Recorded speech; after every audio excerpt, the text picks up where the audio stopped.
ওরা পাকিস্তান থেকে আমাদেরকে আলাদা করেছে, এই জন্য নাকি ওরা আমাদের পরম বন্ধু। তা আমরা আপনাদেরকে আরো 7টা দেশ বের করে দিচ্ছি, আমরা আপনাদের বড় বন্ধু। আপনারা এক ভাগ করে যদি বন্ধু হন, আমরা কয় ভাগ করছি? কারণ উনি বলেছিলেন যে বাবরি মসজিদ যেভাবে টুকরা টুকরা করেছেন আল্লাহর এই ঘরকে, ভারত এত টুকরা করবে আল্লাহ ইনশাআল্লাহ। অত টুকরা হলেও অসুবিধা নেই। অনেকে মনে করে তাহলে রাষ্ট্র হয়ে যাবে এক জেলার মতো। হ্যাঁ, সিঙ্গাপুরে গেলাম, এই মাথা থেকে ওই মাথা মাত্র 43 কিলোমিটার। মাত্র 43 কিলোমিটার যদি একটা দেশ হয়, ভারতের তো 100টা দেশ হওয়া দরকার। হবে ইনশাআল্লাহ। তাহলে ভারতে আমার মনে হয় যেভাবে বাড়তেছে দেশ, 235টাও থাকবে না, 335টা হয়ে যাবে।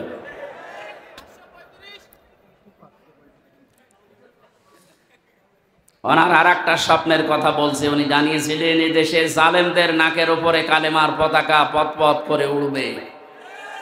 সেই স্বপ্ন বাস্তবায়ন হতে যাচ্ছে ইনশাআল্লাহ।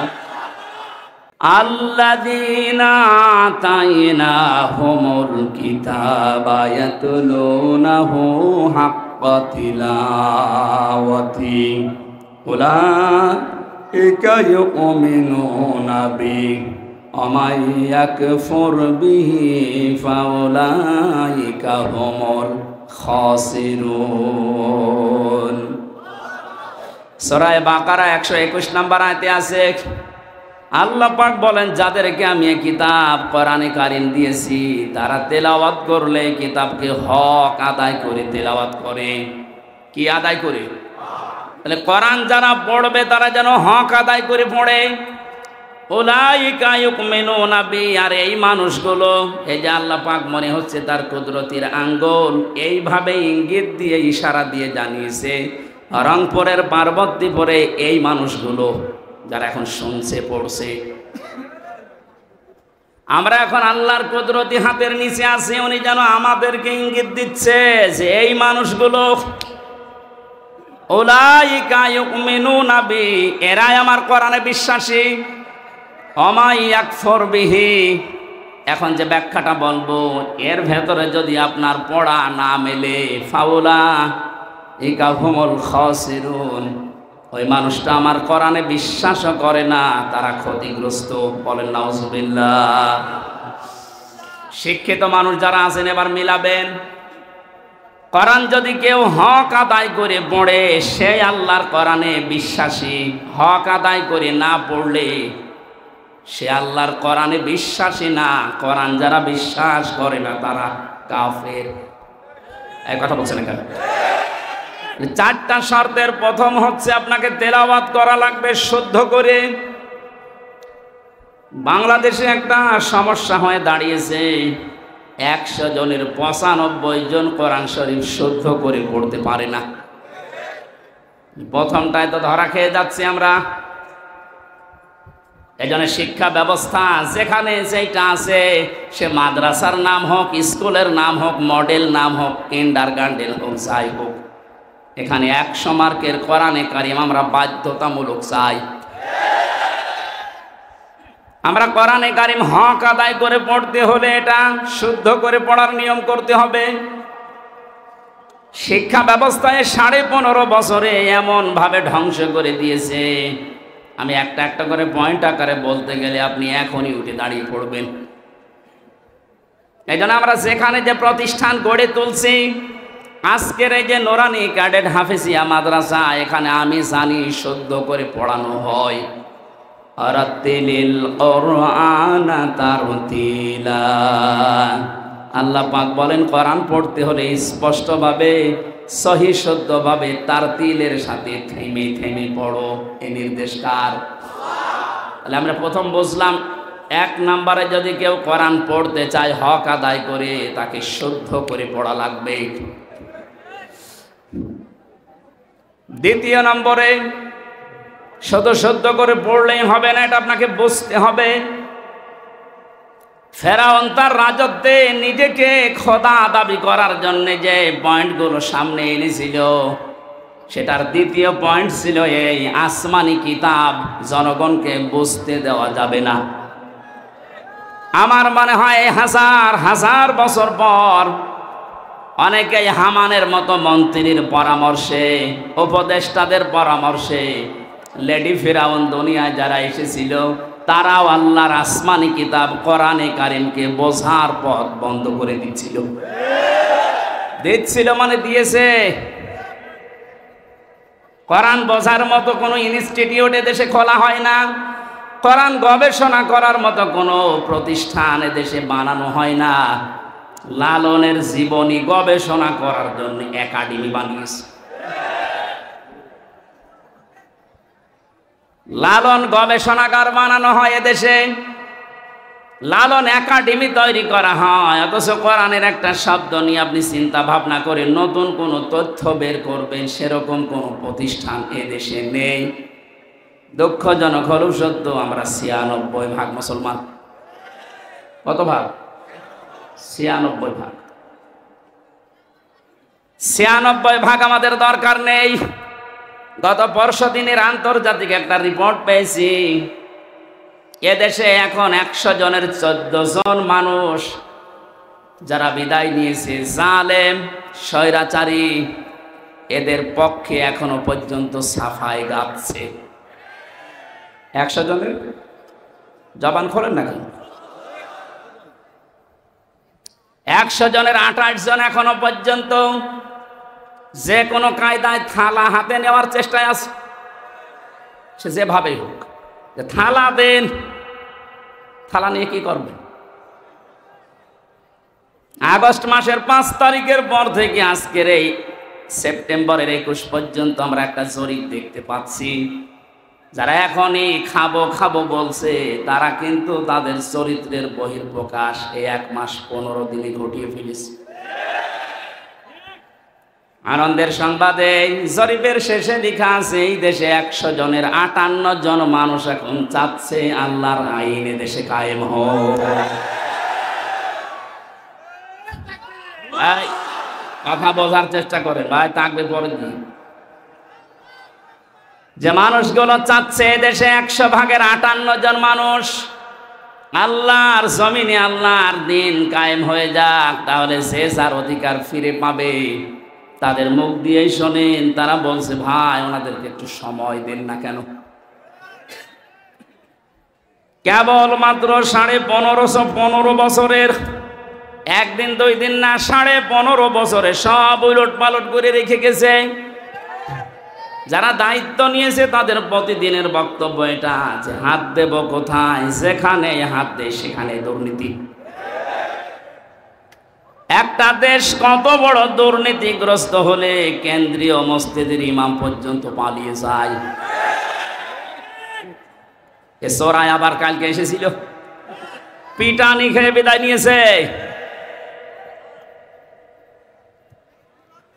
মসজিদের ইমাম পালিয়ে গেছে, ও যদি আবার ফিরে আসলে এই রকম অবস্থা হয়, তুমি চট করে ঢুকে পড়বা, আর তোমার কিছুই হবে না। আসো, কথা বলেন না কেন? কিচ্ছু লাগবে না ভাই, দেখায় তাদেরকে কথা বলবেন না, যে যেখানে আছেন ওখানে বসেন। এক লোক বিবাহ করার পরে বাসর রাতে স্ত্রী রেখে একটু বাইরে গেছে। দাদি শাশুড়ি এসে বলছে, কি গো আমার পুতি চাই। বউ বলছে, দাদি শাশুড়ি আপনি দোয়া করেন, আপনাকে সংবাদ আমি দেব। কিছুক্ষণ পরে শাশুড়ি এসে বলছে, কি গো বৌমা আমার নাতি চাই। মা আপনি দোয়া করেন। কিছুক্ষণ পরে ননদ আর দেবর এসে বলছে, ভাবি তুমি যাই করো আমাদের কিন্তু ভাতিজা চাই। ভাবি বলছে, তোমরা দোয়া করো, আমার সময় দাও। স্বামী এবার এসে বলছে, বউ তুমি কি করবা আমি জানি না, আমার বেবি চাই। বউ আবার মুখ তুলে বলছে, তোমরা কি সব পাগলের বংশ? বিয়ে করে এখন কেবল বাসর ঘরে, কিছুই হয়নি, এরপরে 10 মাস 10 দিন তো সময় দেবেন। আপনি আগেই বেবি চান, আগেই কেউ নাতি চাই, কেউ পতি চাই, কেউ ভাতিজা চাই। আমি কি ডাউনলোড করে নিয়ে আসবো? আমার সময় দেবেন না? 15.5 বছর কি করেছে আপনি জানেন? একটা চেয়ারও দুর্নীতির বাইরে নেই। যেইটারে মনে করতাম না এটা আল্লাহওয়ালা মানুষ দরবেশ, ওইটা আরো বড় খারাপ, দাড়ি কেটে নম হয়ে গেছে। সর্বোচ্চ দুর্নীতি এই লোকটার ৩৬,০০০ কোটি টাকা, আপনি কল্পনায় আনতে পারবেন না। রংপুর বিভাগের মানুষ তো এমনি গরিব, এদেরকে একটা নাম মানুষ দিয়েছে কেন জানি না, সে যে নামই হোক, কিন্তু আপনারা সহজ সরল, মানে সহজ সরল এত। আজকে গাড়ি নিয়ে আসার সময় হরেন দিচ্ছি, ও তাকিয়ে দেখ একটু সরে যাবে তো, মানে এত সহজ সরল হলে পারা যায়। গার উপরে যে গাড়ি উঠে পড়বে না, আগে দেখে নিচ্ছে, হ্যাঁ হুজুরের গাড়ি বলে একটু সাইড দিন। আমার মনে হয় অন্যের গাড়ি হলে আগে দেখে দাঁড়িয়ে থাকতো যে নেন আমার গায়ে ধাক্কা মারে। একদিকে আপনারা গরিব আর একদিকে সহজ সরল। নবীজি জানিয়েছেন ধনীদের চাইতে গরিব মানুষ 500 বছর আগে জান্নাতে যাবে। এই হিসাবে বলা যায় যে চাচা জান্নাতে আছে নাকি?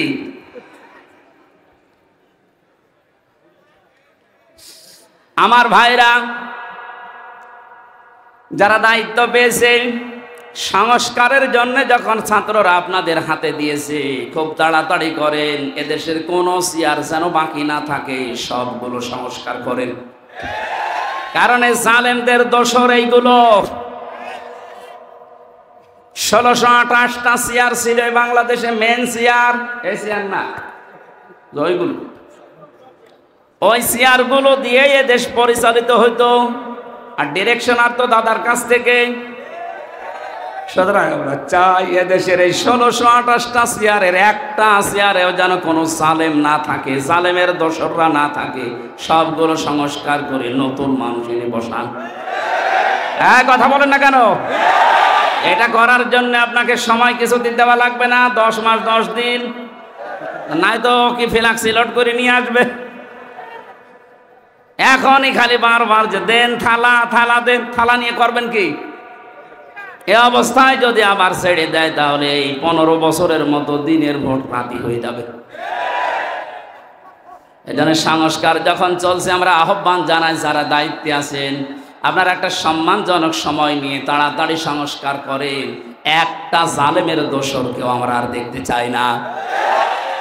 আল্লামা মামুনুল হক কয়েকদিন আগে ঘোষণা দিয়েছেন, এই দেশে যেই মানুষগুলো জুলুম করেছে 1628টা, এর বাকি যারা জেলায়, উপজেলায়, থানায়, ইউনিয়নে যারা জালেম বলে চিহ্নিত, এদের ছবি মোড়ে মোড়ে টাঙিয়ে দেন, যেন জালেমরা কিয়ামতের আগে দেশে আসতে না পারে। এই দাবি আপনারা করেন না?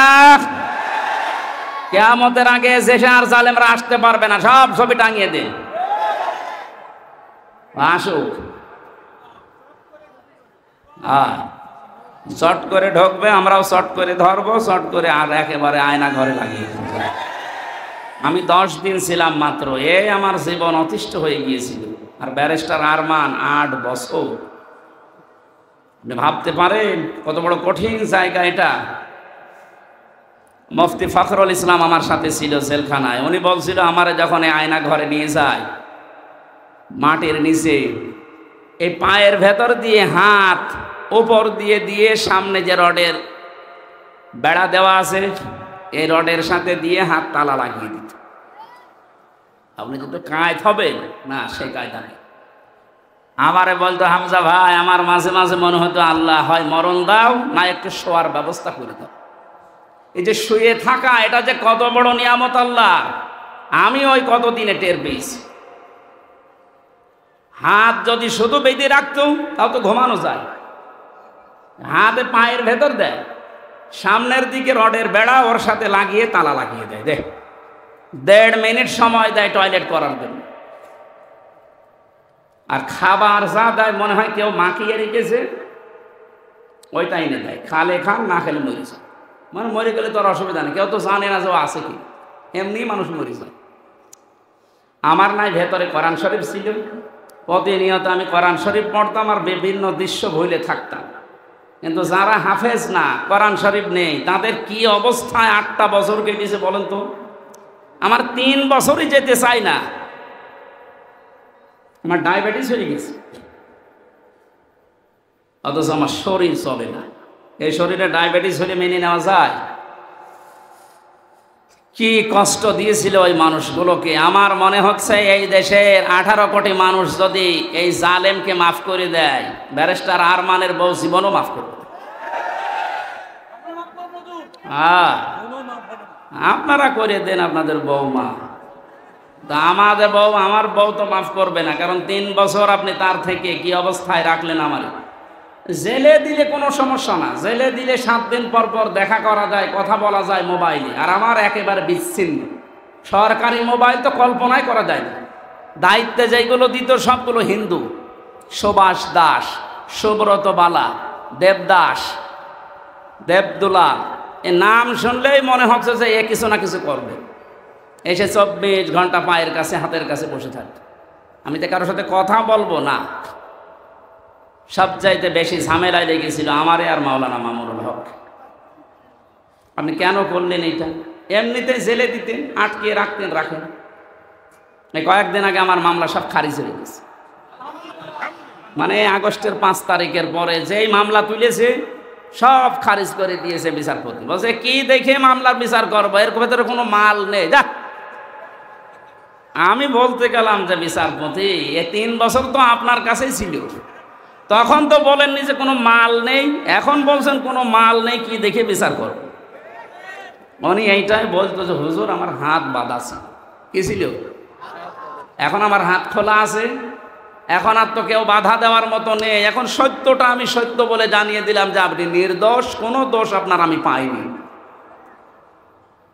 আমার মনে হয় এদেশে 1628টা চেয়ার যে আছে, শুধু একটা চেয়ারের হাত খোলা ছিল, আর বাকি 1627টা চেয়ারের হাত বাঁধা ছিল। যারা লাফাতো এই কাকু থেকে শুরু করে হাসাও মাহমুদ থেকে, প্রত্যেকটা খালি আন্দাজে চাপা পিটা, ওদের কথায় বার্তায় কোনো মিল নেই। ওই একজনের শুধু হাত খোলা, উনি যা বলবে ওদের বলে আজকে এখন দিনে রাত 11টা 10 বাজে, ও যদি বলতো দিনের 11টা 10, এ জালেমের দোসরগুলো বলতো ঠিক আছে। এইরকম অবস্থায় পৌঁছিয়েছিল দেশটা। সেখান থেকে অন্তত আস্তে আস্তে যখন হাত খোলা আরম্ভ হয়েছে, আমরা চাই এদেশে কিয়ামতের আগে যেন আর কারো হাত বাঁধা না হয়। যে যেখানে আছে সব হাত খোলা থাকবে আবু সাইদের মতো। কথা বলেন ঠিক কিনা?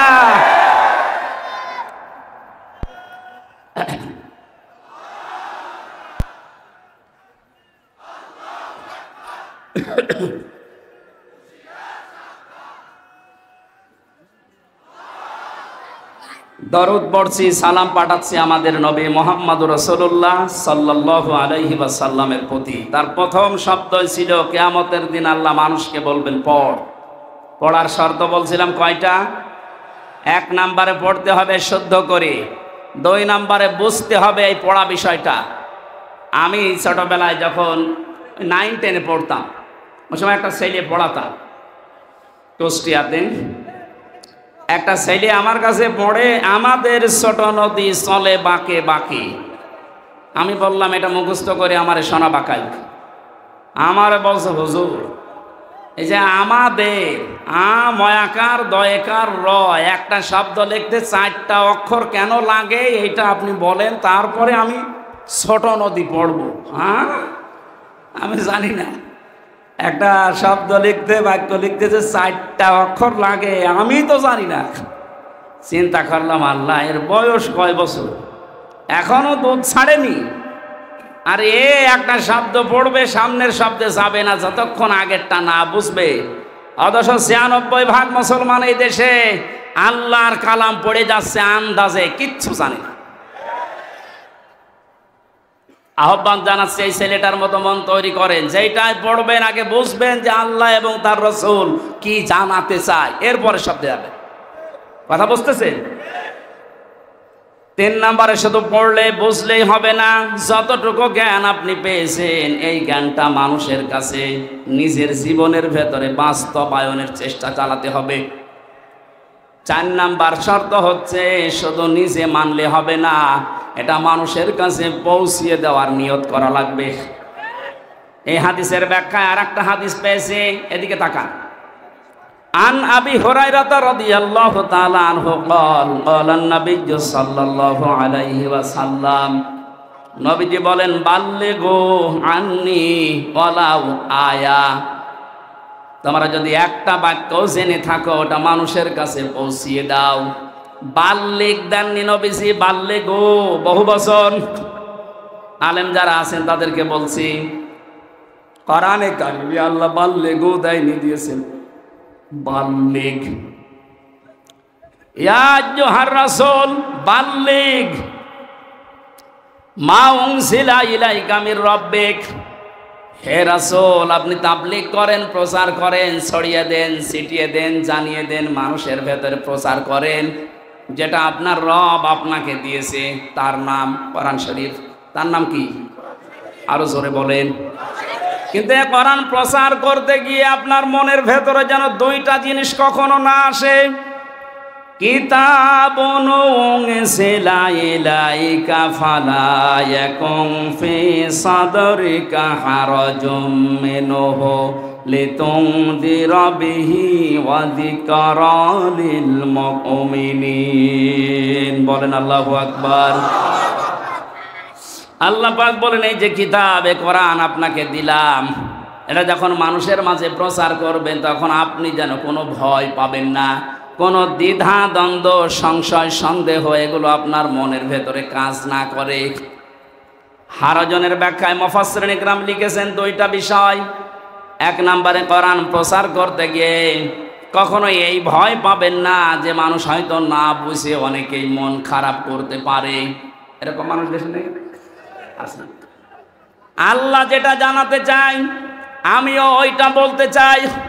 তো অনেক মানুষ আছে কোরআনের বক্তব্য না বোঝার কারণে আন্দাজে মন খারাপ করে থাকে, ও মনে করে আমারে বলতেছে। দ্বিতীয় নম্বরে কোরআনে কারিমে আল্লাহ যেগুলো দিয়েছেন ইবাদত হিসাবে, আবাহমান কাল থেকে অনেকে এমন এমন ইবাদত আবিষ্কার করে করে যাচ্ছে যেগুলো আসলে কোরআনে নেই, ইসলামে নেই। হে নবী, আপনি যখন কোরআনের তাফসীর করবেন তখন ওইগুলো তো টিকবে না। ওই মানুষগুলো তখন আপনার প্রতি মন খারাপ করবে, খারাপ ধারণা করবে। আজকে বাংলাদেশে যেমন মাজারওয়ালারা করছে, মাজারের কোনো অস্তিত্ব কোরআন হাদিসে আছে? হ্যাঁ আছে। আপনি মাজারকে সংরক্ষণ করে রাখেন, কোনো ইহানত যেন না হয়, অপমান না হয়, গরু ছাগল যেন নষ্ট না করে। তাই বলে সেখানে সেজদা দেওয়া লাগবে, গাঁজা খাওয়া লাগবে, নারী পুরুষ চেনা করা লাগবে। কোথায় পেয়েছেন? আমরা তো এই মাজারের বিরুদ্ধে, যেখানে গাঁজা খাওয়া হয়, যেখানে নারী পুরুষের অবাধ মেলামেশা হয়। কথা বলেন না কেন? এরকম মাজার দেশে নেই। আপনি আমার সাথে চলেন, আমি দেখাবো চট্টগ্রামে অধিকাংশ গুলোতে গাঁজার ফ্যাক্টরি আর নারী পুরুষের অবাধ চেনা। যেগুলো আবাসিক হোস্টেল গুলোতে হয়ে থাকে ওইগুলো মাজারে হচ্ছে প্রকাশ্যে। তাও হক্কানি আলেমরা কোনোদিন এটা দেখার পরে জানার পরে সহ্য করতে পারে? এতদিন পর্যন্ত জালেমরা ওদেরকে পাত্তা দিত, জালেমরা ব্যবসা করে খেত, এই কারণে কিছু বলতো না। জালেম যেহেতু নেই এখন, আলেমরা এই জন্য এত বেশি সতর্ক করছে যে মাজারের অস্তিত্ব যেন না থাকে, গুড়িয়ে দিন। কারণ আলেমরা দেখে এসেছে যে হাজী সাহেব প্রধান অতিথি, সভাপতি, সভাসী হযরতে ওসমানের কবর আমি দেখেছি, খালি একটা পাথর দেওয়া আছে, বোঝা যাচ্ছে না। আর বাংলাদেশে গরু ছাগল মরে গেলেও কবর 3 তলা হয়। হযরত ওসমানের মতো দামি মানুষ আপনার বাবা, যার কবর পাকা করা লাগবে। ওসমান রাদিয়াল্লাহু তাআলা আনহুর কবর যদি মাত্র একটা পাথর দেওয়া থাকে তাও বোঝা যাচ্ছে না আপনার বাবা কি হয়ে পড়েছে। না, এমন সময় কারেন্ট চলে গেল।